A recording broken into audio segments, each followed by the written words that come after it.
somebody submitted this question on the blog.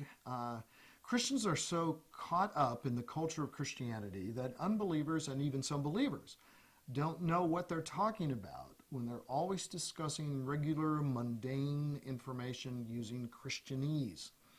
Plus, it is sometimes seen as an attempt to sound more holy. Well, sometimes it probably is an attempt to sound more holy, and obviously that's never a good thing to have a phoniness involved.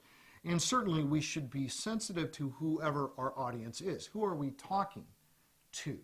And to use Christianese, that is words that only Christians know the meaning of, when you're talking with an unbeliever without explaining them, and if you're explaining them, why even use the terms? Just give the explanation. So, I relate to the comment or to the question in that respect, and probably would agree with the questioner's concern. However, I do think we need to recognize that there is a place for specialized language.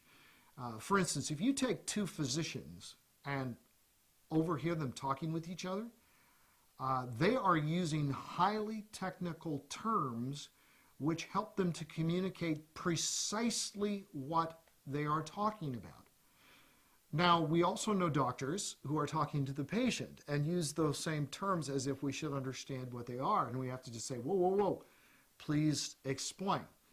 So there's a time where it's appropriate to use that technical terminology, and it actually is shorthand and allows more precision in communication. The same thing is true in theology. The same thing is true for lawyers, attorneys, in law. There are specific terms that they use. They know exactly what that term means, and they can communicate very effectively using those terms. So you're not going to say to doctors, okay, stop using medical jargon when you talk with each other. You're not going to say to lawyers, don't use the language of the law. No, it's an established language. Now, so if Christianese means don't use the term redeem, don't use the term sovereign, don't use the term holy, don't use the term gracious, or, something like that. Well, no. Let's teach people the meaning of those terms because they're good terms. So you don't have to come up with a long-winded explanation of what you mean by the word sovereign every time. Just explain it to somebody until they know what the word sovereign means, and then when you say sovereign next time, they'll understand what you mean.